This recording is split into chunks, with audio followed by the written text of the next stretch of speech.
Hi, my name is Devidra Elsie. I will be presenting for Biology 1312 at the University of Houston downtown. My topic today is habitat destruction for coral reef loss. Coral reefs are in an aquatic biome ecosystem. It has been stated that coral reefs have the highest biodiversity of any ecosystem on Earth, even exceeding the biodiversity of tropical rainforests. Aquatic biomes are those such as Pacific Ocean, Red Sea, Persian Gulf, Indian Ocean, and coral can be found in warm currents that flow from the tropics near Florida and South Japan. Coral reefs are located in over 100 countries.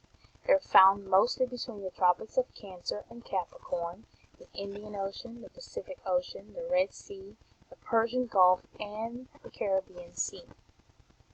And this is where coral reefs are in the most trouble. Coral reefs are also known at one famous location, which is the Great Barrier Reef, and it's located on the northeast coast of Australia. Beautiful, colorful coral reefs are becoming endangered by human activities, some of which include pollution in water, poor water quality, bleaching, poisons, overfishing, dynamite, storms, and climate changes. Things that are of nature are also taking toll. Some of the environmental issues are that the sea life in the coral reef environments depend on the existence of coral reefs for shelter, for food, and nutrients. But coral reefs are being destroyed by humans. When coral reefs are constantly subjected to stressful situations, they become less resilient to change, and the chances of their survival is minimal. Coral reefs are also endangered by humans who use dynamite and cyanide to catch fish, and then they tear the coral apart to retrieve the fish. And these acts destroy the coral and their ability to reproduce. And when they're subjected to these issues, their chances of reproduction is destroyed. Both biotic and abiotic factors depend on the existence of coral reef for shelter and for nutrients. And although coral reefs occupy about 1% of the ocean floor, they create homes for more than 25% of our aquatic animals. The biotic creatures in the coral reef environment include a wide array of sea creatures that are beautiful and vibrant in color, such as the parrotfish.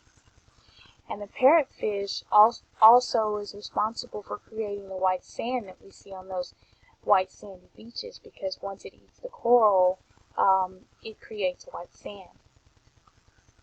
Others include sea cucumbers, sea stars, marine worms, feather stars, sea sponges, and algae.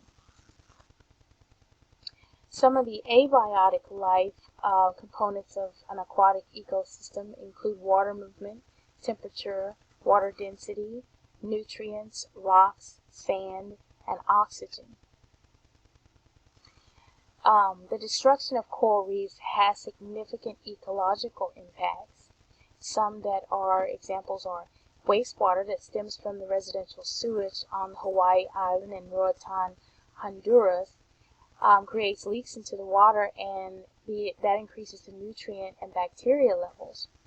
And when the water lacks proper treatment, the algae and the seaweed outnumber the coral reefs and threaten their existence.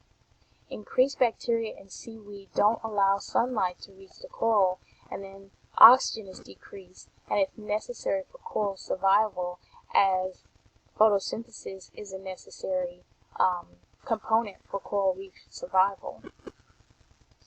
This is a photo of bleaching occurring with this coral reef, and this is a before and after photo of coral reef thriving and beautiful and colorful, and now it's covered in seaweed and algae. Some more of the ecological impacts on coral reef loss include the polyp that's produced by coral Polyp helps to keep the level of carbon dioxide in the water down, and without coral, carbon dioxide levels will rise and have a negative impact for all life forms. And without coral reefs, coastlines are unprotected from waves and strong currents. Coral reefs provide a barrier between the ocean and the shore. Sea life is dependent on coral reef for survival.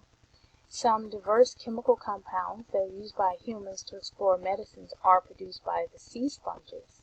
Sea sponges also supply habitats for crustaceans, marine worms, young fish, and small mollusks. Sea sponges are food to sea stars and nudibranchs, turtles, and other fish. And sea sponges also act as recyclers by producing waste that feed other fish after taking in filtered nutrients from the water. So also coral reef biodiversity helps to produce income, and that gives a great economic impact. Coral reefs are so diverse and are associated with so many fish species that are all vibrant and colorful. Tourists pay just to see these species. All the coral are destroyed, and then money is lost from, if the coral is destroyed, then money is lost from tourism. Businesses, hotels, and restaurants also benefit from coral reefs because people travel and take vacations to visit the coral reefs. Fisheries, which have a commercial value of over $1 million, could not thrive without coral reefs because they're there to protect the sea life, and corals need the coral reefs for shelter, food, and protection. Coral reef loss is also being researched, and some of the solutions that are being done to help alleviate the problem is to strive to provide clean water for reef survival, to educate others about the ongoing problems with coral reef destruction and spreading the word to others, lobbying government officials to decrease buying species that are being sold that are associated with the destruction of coral reefs, and to also establish marine protected areas to help preserve fish and coral, and to encourage the government to stop allowing pollution for both water and air, which helps contribute to global warming. We can all help to alleviate the problem in our everyday life by reducing our carbon footprint, practicing the 3 R's to reduce, to reuse, and recycle, and to use wastewater wisely. I hope you have enjoyed my presentation. Thank you.